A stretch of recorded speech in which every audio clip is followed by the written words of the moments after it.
یہ بڑے فخر کی بات ہے کہ مسلم لیگ نون نے شہباز شریف سمیت، حمزہ شہباز سمیت، نواز شریف سمیت، مریم نواز شریف سمیت، شاہد خاقان عباسی، رانا ثناء اللہ، احسن اقبال، جتنے بھی، مفتاح اسماعیل صاحب، سعد رفیق صاحب، حنیف عباسی صاحب، امیر مقام صاحب، سلمان رفیق صاحب، یہ سب ضمانتوں پہ ہیں، لیکن یہ ضمانتوں پہ اس لیے ہیں کہ تم نے انتقام پر مبنی جھوٹے کیس ان پر بنائے تھے.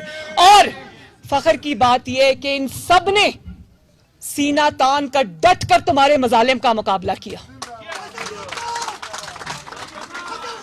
تمہاری طرح نہیں کہ گرفتاری سے چھپ کے بنی گالا میں چھپ کے بیٹھے ہو، خیبر پختونخوا کے وسائل کے اوپر سانپ بن کے بیٹھے ہو. میں نے سنا ہے کہ وہاں پر تکے اور سب کچھ چل رہا ہے، کھانا پینا چل رہا ہے، سب تو وہ سب وہاں پر چل رہا ہے، وہ سب خیبر پختونخوا کے عوام کی امانت ہے جس کو یہ بے دردی سے استعمال کر رہے ہیں. تو بات یہ ہے کہ حقائق کو جان کے جیو.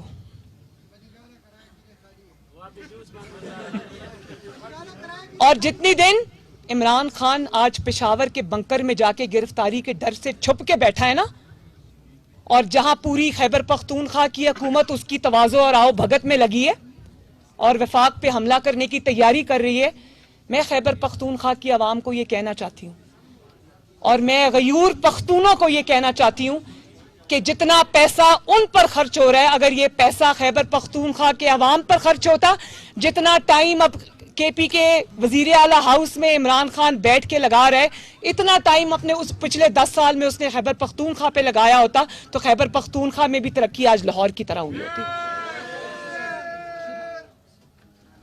بیٹھتے ہیں اگر کہیں جا کر تو خدمت کے لیے نہیں بیٹھتے، تخریب کاری کے لیے بیٹھتے ہیں. اور پھر کل پرسوں میں سن رہی تھی ایک نیا پروپیگنڈا، کیونکہ جھوٹا خط جو ہے اس کا تیا پانچا ہو گیا، جھوٹی سازش کے ڈرامے کا تیا پانچا ہو گیا، مجھے جان کا خطرہ ہے، میں قتل کر دیا جاؤں گا، اس کا تیا پانچا ہو گیا، لانگ مارچ کا تیا پانچا ہو گیا. تو اب ایک اچانک نئی بات آئی ہے کہ حکومت پاکستان نے شاید کوئی وفد اسرائیل بھیجا ہے. ایک منٹ، وہ قطع نظر اس بات سے کہ اس نے کیا الزام دیا، اس کے اپنے لوگ اس وفد میں شامل ہیں جو اس کے فائنانسیئرز ہیں، اس کا حکومت پاکستان سے کوئی تعلق نہیں. حکومت پاکستان آج بھی اپنے فلسطینی بہنوں اور بھائیوں کے ساتھ کھڑی ہے، اور اسرائیل سے بات کرنا تو کیا کبھی مڑ کے اسرائیل کی طرف نہیں دیکھے گی. لیکن دوسروں پہ تم الزام لگاتے ہو تو میں یہ بتا دوں کہ پاکستان میں اگر کوئی واحد شخص ہے جس کے تانے بانے سیدھے اسرائیل سے ملتے ہیں، جس کے خاندانی لنکس اور کنیکشنز اسرائیل کے ساتھ ہیں، اس کا نام ہے عمران خان. اور یہ وہی ہے جس نے پوری دنیا کے سامنے ایک مسلمان پاکستانی کے مقابلے میں، جب میئر کا الیکشن آیا لندن کے میئر کا، اس نے پاکستان کے مسلمان کے مقابلے میں ایک اسرائیلی زیک گولڈ سمتھ کی جو اس کا سالہ تھا، اس نے اس کی کیمپین چلائی. تو میں نے ٹویٹ بھی کیا تھا، میں دوبارہ بھی کہنا چاہتی ہوں کہ اگر اس قسم کے گھٹیا پروپیگنڈے کی طرف تم آئے بھی نا تو تمہیں ایسا منہ توڑ جواب ملے گا کہ تمہیں چھپنے کی جگہ نہیں ملے گی انشاءاللہ. اور آخر میں یہ ضرور کہنا چاہتی ہوں کہ میں اپنے خیبر پختونخوا کے عوام سے اس ایس ایم ٹی کے ذریعے اور اپنے خطاب کے ذریعے اور پاکستان کے تمام نوجوانوں سے، ماؤں سے، بیٹیوں سے، بہنوں سے، بزرگوں سے، بھائیوں سے میں یہ گزارش کرنا چاہتی ہوں کہ ایک شخص جو پاکستان کی ترقی، پاکستان کی سالمیت، پاکستان کے سکون، پاکستان کے چین پر حملہ آور ہے، اس شخص کو اس کا عبرتناک انجام تک پہنچائیں. تو یہ میری ایس ایم ٹی جو ہے یہ کے پی کے میں واپس جا کے یہ اپنا میسج اپنے گلیوں میں، محلوں میں دے گی. اور